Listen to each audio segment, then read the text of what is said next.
Innal hamdalillah nahmaduhu wa nasta'inuhu wa nastaghfiruh wa na'udzu billahi min shururi anfusina wa min sayyiati a'malina may yahdihillahu fala mudhillalah wa may yudlil fala hadiyalah wa asyhadu an la ilaha illallah wahdahu la syarikalah wa asyhadu anna Muhammadan abduhu wa rasuluh amma ba'du.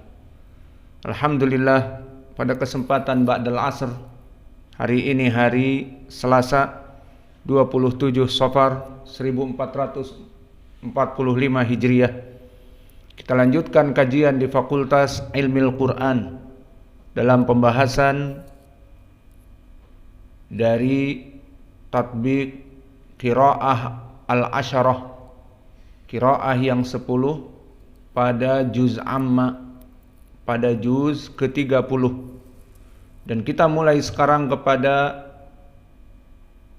surat yang paling urgen meskipun bukan juz 30, maka dia adalah surat Al-Fatihah. Maka telah kita bahas di pelajaran yang lalu dari permasalahan Al-Basmalah, maka kalimat Bismillahirrahmanirrahim telah kita bahas tentang apakah dia termasuk dari Al-Fatihah atau dia termasuk atau bukan termasuk dari Al-Fatihah. Dan pembahasan kita sekarang masuk kepada ayat yang kedua. A'udzu billahi minasyaitonir rajim min hamzihi wa nafthihi wa nafsihi. Alhamdulillahi Rabbil Alamin. Maka untuk ayat yang pertama, karena kita telah merajihkan bahwa qiraah Al-Fatihah tidak masuk kepadanya Al-Basmalah, berarti ayat yang pertama adalah dari surat Al-Fatihah adalah Alhamdulillahi Rabbil Alamin. Maka untuk qiraah Alhamdulillahi Rabbil Alamin di ayat yang pertama tidak terjadi khilaf di kalangan jumhur qurra kecuali qiraah Ya'qub Al-Hadrami. Maka telah kita bahas qiraah Ya'qub Al-Hadrami dari dua riwayat muridnya Rauh dan juga dari muridnya Ruwais, bahwa mereka membaca dengan ha as-saktah. Maka dibaca al-jumhur Alhamdulillahi Rabbil Alamin. Maka qiraah Ya'qub Al-Hadrami Alhamdulillahi Rabbil Alamin. Kemudian kita masuk kepada ayat yang kedua, Ar-Rahmanir Rahim. Maka ini pun ayat yang kedua tidak ada khilaf di kalangan ahlul qurra. Maka Ar-Rahman, Ar-Rahim telah kita lewati di permasalahan basmalah karena lafadznya sama, dan makhariju al-huruf pada Ar-Rahman, Ar-Rahim dan sifatul hurufnya sama. Dan begitu pun dari qiraah tidak ada perbedaan. Maka selesai dari ayat yang kedua. Dan sekarang kita masuk kepada ayat yang ketiga.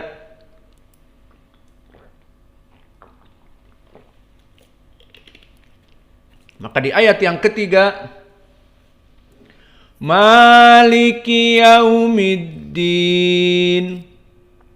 dengan mad pada mim. Maka qiraah Maliki Yaumiddin, dari qiraah ini maka hukumnya ma adalah mad tabi'i karena alif sakinah sebelumnya fathah. Maliki dibaca dua harakah, dan maliki di sini muraqqaqah semuanya sehingga dia datar flat. maliki yaumiddin. Begitupun yaumiddin semuanya muraqqaqah. Ya, wal waw, wal mim, wa al, wa dal, wa ya, wa nun. Maka di sini semuanya muraqqaqah. Adapun dari segi ilmi tajwid, yaumi, maka di sini ada waw sakinah sebelumnya fathah. Yaumi, maka mad, lin, ad-din, ya sakinah sebelumnya kasroh, asalnya mad tabi'i, namun di akhirnya ada nun yang mutaharrikah. Kemudian dijadikan sebagai waqaf din, maka hukumnya mad arid lisukun. Yaumiddin dibaca 2 atau 4 harokat atau 6. Maka permasalahan ayat yang ketiga selesai dari ilmi tajwid. Maka di ilmi qiraah barakallahu fikum telah terjadi khilaf dari permasalahan mad dari Maliki. Maka membaca dengan mad Maliki adalah qiraah yang kita hafal dari qiraah Hafs an Asim. Dan juga qiraah yang lainnya seperti Ya'qub al-Hadrami dari muridnya Ruwais dan Rawh. Dan juga riwayat Al-Kisai dari muridnya Ad-Duri anil Kisai. Dan juga Khalf al-Ashir. Maka di sini 10 dari ahlul qura, maka 4 membaca dengan mad Maliki. Maka inilah dari ikhtilaf di ayat yang ketiga. Maka seperti biasa kita menjelaskan ikhtilaf yang ada sekaligus menjelaskan dari para qura secara bergantian. Maka di permasalahan ayat yang pertama di qiraah alhamdulillahi rabbil alamin ada ha as-saktah. Dan di sini berkesendirian dari qiraah Ya'qub al-Hadrami. Maka telah kita jelaskan siapa Ya'qub al-Hadrami. Dan begitupun di dalam ayat yang ketiga Maliki dengan mad pada mim, dan itu pun madhab yang sedikit, dan diantaranya madhab ataupun qiraah dari Asim. Maka di sini mungkin kita butuh untuk menjelaskan qiraah Asim agar kita mengetahui Al-Quran yang kita baca itu qiraah siapa. Maka minal asaf ya ibadallah, bagaimana asyaiton menyesatkan manusia dari kelompok orang-orang yang jahil dari ilmu. Dan itulah tujuan dari para syaiton dan tujuan iblis, yang mana manusia dijauhkan dari menuntut ilmu, disibukkan dengan apa saja. Maka di saat dia jahil, maka dia akan yatakhabbatun, akan meraba-raba, dan bisa jadi jatuh kepada kebodohan dari agama, sehingga setelah kebodohan itu tersebar, maka yang bid'ah disangka sunnah, yang sunnah disangka bid'ah, yang syirk disangka tauhid, yang kufur disangka Islam. Maka itulah yang diinginkan oleh asyaiton. Maka disebutkan oleh Imam Ibnul Jauzi di Talbis Iblis bahwa yang pertama kali iblis dan para syaitan serdaduknya berupaya kepada kaum muslimin adalah yubaidunan nasa minal ilm, menjauhkan manusia dari ilmu syar'i.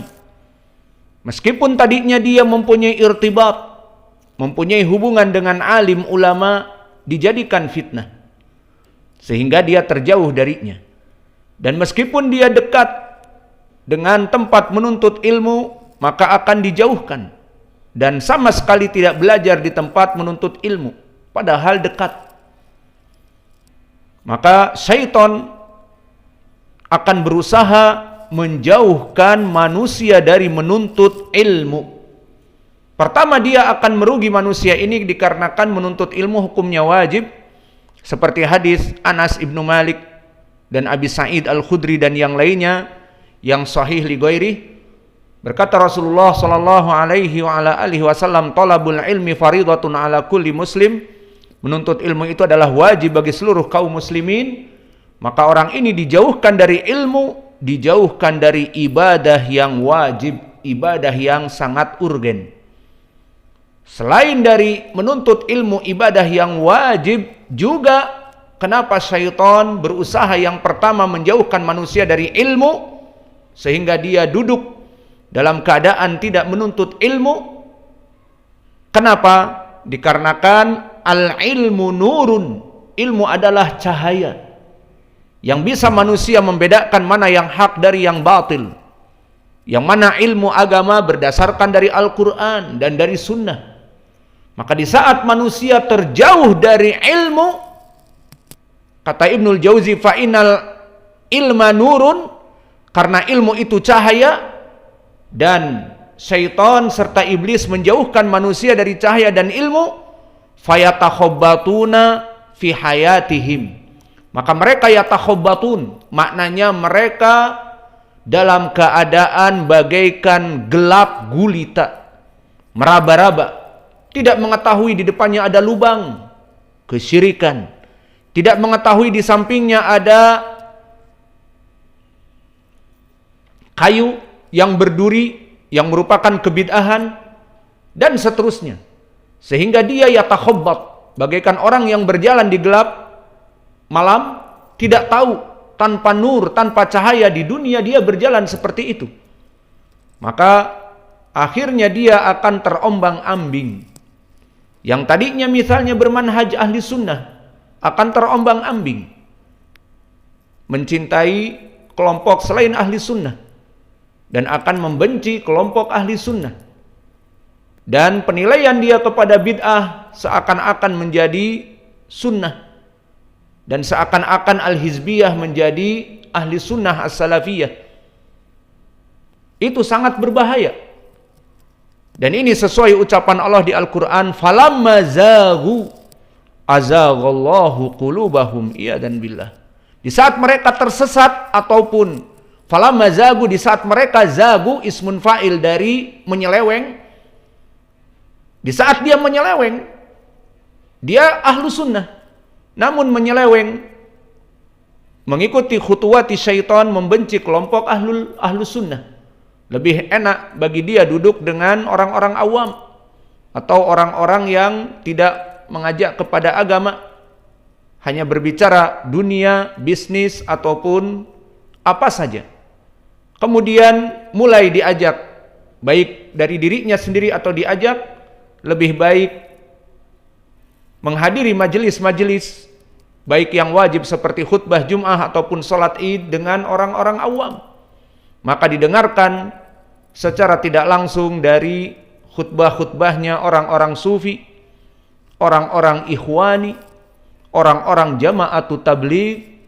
Maka dia dijauhkan oleh Allah dari majelis ahli sunnah dan duduk karena sholat Jum'ah wajib, sholat Id wajib, dan bahkan menuntut ilmu yang tidak wajib, maksudnya sunnah, menghadiri majelisnya nanti akan terbawa dengan temannya. Maka di sini Allah berfirman, falamma zaghu, di saat mereka memalingkan diri dari hidayah, azaghallahu qulubahum, Allah palingkan dia dari hidayah.